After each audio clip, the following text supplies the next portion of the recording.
महाकुंभ में 28 जनवरी की देर रात श्रद्धालु मौनी अमावस्या के अमृत स्नान के लिए पहुंचने लगे। संगम नोज से पहले बैरिकेडिंग लगी थी, रास्ता पूरी तरह से ब्लॉक था। भीड़ पीछे से आधी चली गई। करीब आधा किलोमीटर का रास्ता चौक हो गया। तभी अफवाह उड़ी कि नागा साधु स्नान के लिए आने वाले हैं। ये सुनते ही भीड़ बेकाबू हो गई और बैरिकेडिंग तोड़कर लोग आगे भागने लगे। इसमें जो गिरा वो कभी उठ नहीं पाया और भीड़ उसे कुचलती हुई निकल गई। हादसे में 35 से 40 लोगों ने अपनी जान गंवा दी। 60 से ज्यादा लोग घायल हो गए। भगदड़ के बाद का मंजर भयावह था। कुछ लोग रोते बिलखते अपनों की तलाश करते रहे तो कुछ अपनों के शव का हाथ थामे रहे, कहीं उनकी बॉडी खो न जाए। केंद्रीय अस्पताल में हर तरफ खून में लथपथ लोग और लाशें ही लाशें थी। ये नफ्सा नफ्सी का आलम जिसने भी अपनी आंखों से देखा तो वो दिल थामे ही रह गया। ये वो वक्त था जब श्रद्धालुओं के लिए की गई व्यवस्था पूरी तरह से ध्वस्त हो चुकी थी। श्रद्धालुओं की एंट्री पर रोक लगा दी गई थी। जो जहां पहुंचा था उसको वहीं पर ही रोक दिया गया। ऐसे में 29 फरवरी को प्रयागराज के जनसेनगंज रोड समेत 10 से ज्यादा इलाकों में मुस्लिमों ने बड़ा दिल दिखाया।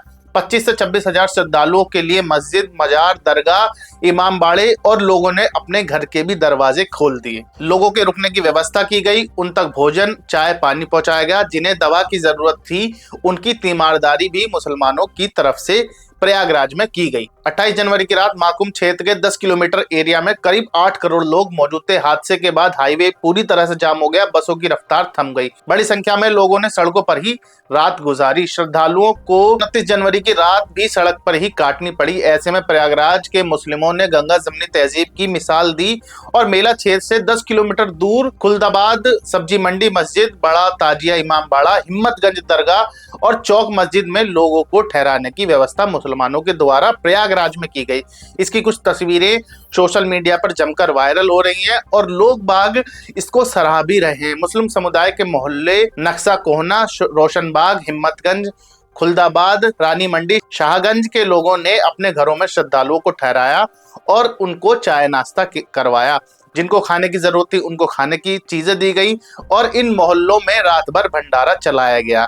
श्रद्धालुओं को हलवा पूड़ी और खाने के सामान भी मुसलमानों की तरफ से बांटे गए। बहादुरगंज के रहने वाले मोहम्मद इरशाद ने बताया कि उस रात भगदड़ में हम लोगों को महसूस हुआ कि बड़ी संख्या में लोग परेशान हैं। सर्दी का मौसम है और वो इस सर्दी के मौसम में आखिर जाएंगे कहाँ। इसके बाद मस्जिद और दरगाहें उनके लिए खोल दी गई। वहीं बहुत से लोगों को मुस्लिमों ने अपने घर में भी पनाह दी। गंगा जमनी तहजीब की ऐसी मिसाल पहले भी देखी गई है, लेकिन इस बार ये तहजीब की मिसाल उन फिरका परस्त नेताओं के मुंह पर तमाचा है जिन्होंने मुसलमानों की एंट्री महाकुंभ में ये कहकर बैन कर दी कि उनकी आस्था सनातन में नहीं है, उनकी आस्था हिंदू धर्म में नहीं है और वो हिंदू धर्म मानने वालों को काफिर मानते। लेकिन जब से ये तस्वीरें सामने आई हैं तो कहीं ना कहीं उन फिरका परस्त नेताओं को बड़ी सबक इन मुसलमानों के द्वारा दी गई है कि आप भले ही कुंभ में मुसलमानों की एंट्री बैन कर सकते हैं, लेकिन मुसलमानों का दिल आज भी उतना बड़ा है कि वो हजारों लोगों को अपने घर में पनाह दे सकते हैं। आप बताइए दोस्तों, आपको कैसी लगी मुसलमानों की ये खातिरदारी और क्या आपको भी लगता है कि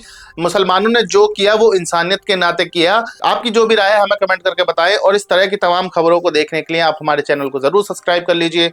मैं मिलता हूं आपसे अगली वीडियो में। जय हिंद।